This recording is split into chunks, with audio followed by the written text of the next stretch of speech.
Les amis, bonjour à tous, j'espère que vous allez bien et que tout se passe pour le mieux pour vous. Bon les amis, il va falloir dire les choses, il va falloir admettre la réalité du moment. Erling Haaland va normalement signer à City et donc pas au Real Madrid. Bon, ça fait un petit moment que je vous avais quand même préparé à ce que ça se fasse pas, hein. Vous aviez vu les news et je vous en avais parlé aussi. Bon, on est sur un Haaland Flix qui n'aura pas duré si longtemps. Il va falloir expliquer un petit peu les choses. Je vous en avais parlé dans la vidéo concernant Mbappé et tout ça dans la Mbaflix. Et je vais vous donner ce que j'ai. Je vais vous donner ce que j'en pense d'un côté, ce que je savais depuis juillet, fin juillet, août peut-être dernier, 2021. Et donc, depuis...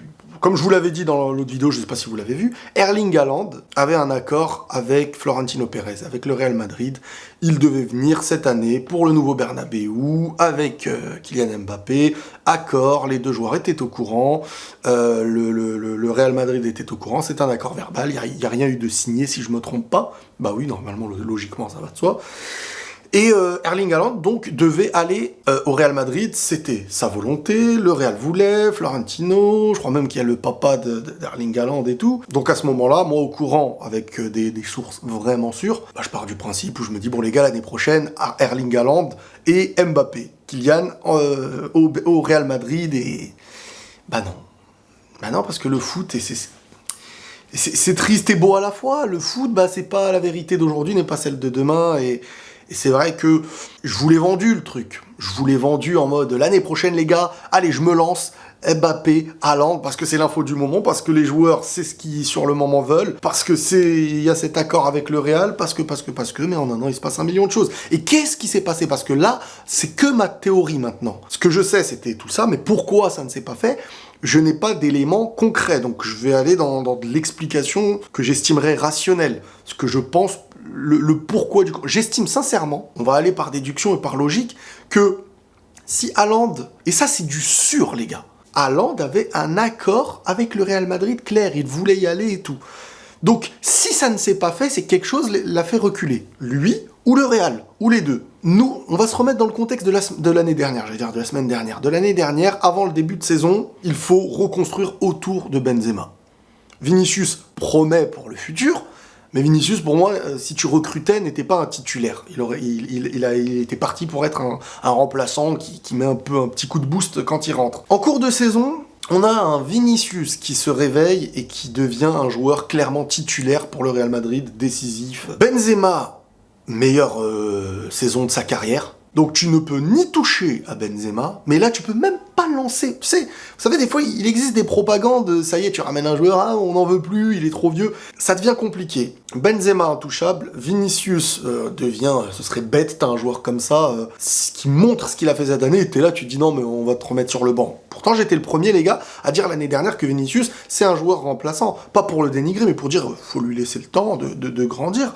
Mais ce qu'il a fait en tant que titulaire m'a cloué le bec et pour mon plus grand bonheur. Le truc, c'est qu'il y a de fortes chances qu'Mbappé se fasse. Donc, Mbappé, Benzema, Vinicius, Haaland, son véritable profil serait à la place d'un Benzema. Ça peut se compliquer. S'il n'y avait pas Vinicius, t'aurais pu t'arranger à mes yeux. Un Vinicius remplaçant et tout. Sauf qu'à un moment donné, Benzema-Vinicius, il y a déjà l'entente. Mbappé, Benzema-Vinicius, ça colle. C'est quelque chose, tu sens que c'est propre. Erling Haaland a la vitrine du joueur, aujourd'hui, clairement, comme l'un des meilleurs attaquants du monde, qui va demander un gros salaire, et voilà, c'est un investissement où lui doit être assuré de ce qu'il a, de là où il va, de l'importance qui va être mise pour son poste, voilà, d'être, je pense, maintenant le titulaire clair, et le Real, je pense que cette année, ils se disent, bon... Parce qu'il faut savoir que le Real, c'est pas l'argent tombe pas du ciel comme certains clubs. Donc, je pense et dans un sens, c'est pas plus mal d'avoir une réflexion. Et la réflexion, je pense qu'elle a joué au niveau des blessures, un petit peu. En fait, il y a plein d'éléments. C'est pas genre à cause des blessures, non. C'est pas à cause de ça, non. Je pense qu'il y a une addition qui fait reculer les deux parties. Je pense qu'Erling Haaland se dit, bon, en allant là-bas, il y a du beau monde devant. Franchement... je pense pas qu'ils seraient des plus à l'aise dans un poste où t'as Benzema, où t'as aussi Mbappé qui peut le jouer, où t'as Vinicius qui s'est imposé. Comment il va grappiller le truc? Et tu peux pas mettre les 4. Et ça, beaucoup me l'ont dit, hein. Je veux pas vous mentir, vous avez été beaucoup à me le dire. Mais vu que moi je savais qu'il y avait cet accord, je me disais, mais ça va tourner. Vinicius pourra peut-être sauter et il y aura un arrangement avec les 3 titulaires. Et Vinicius n'était pas celui d'aujourd'hui, quand je le disais aussi. Donc, ça se complique pour le Real, se dire, attends, autant investir, parce que ça demande des trucs de fou, hein, Erling Haaland, ça demande un truc de fou, Erling Haaland, hein, faut savoir. Et si t'investis autant, faut que ce soit du titulaire clair et net, tu vois, un mec sur qui tu vas construire autour. S'il n'y avait pas Benzema, bah bien sûr.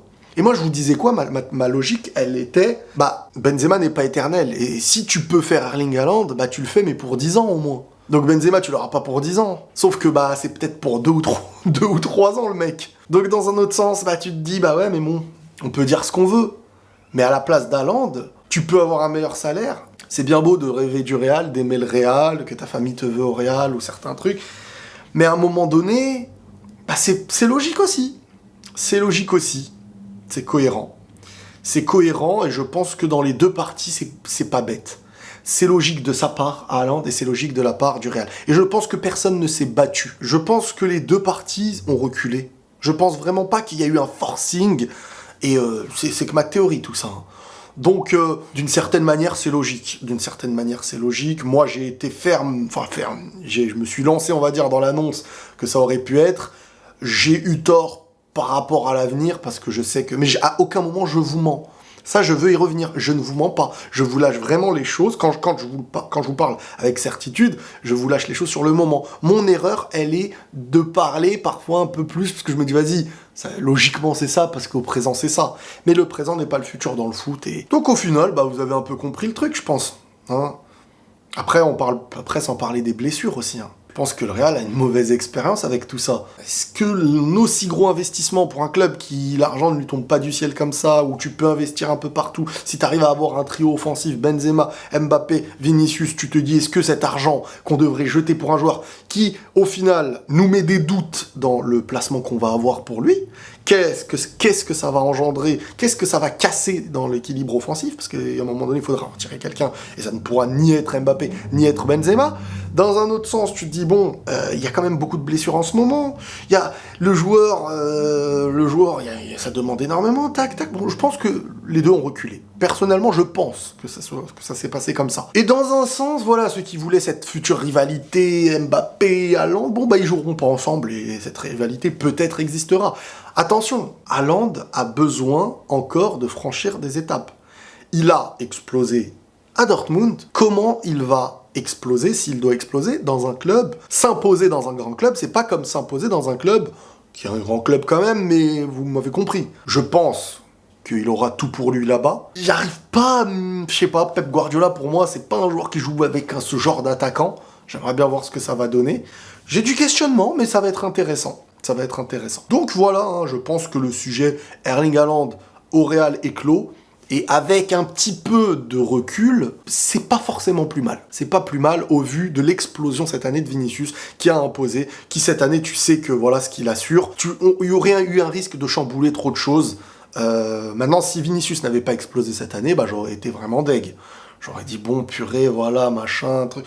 Mais là, t'as déjà logiquement, hein, parce qu'encore une fois, le futur, on ne le connaît pas, logiquement, t'as un Vinicius, Mbappé, Benzema qui risque fortement d'exister. Après, tu peux viser un Tchouaméni, par exemple. Et il te restera de la monnaie dans la poche. Voilà les amis, prenez tous soin de vous. Et la paix sur vous.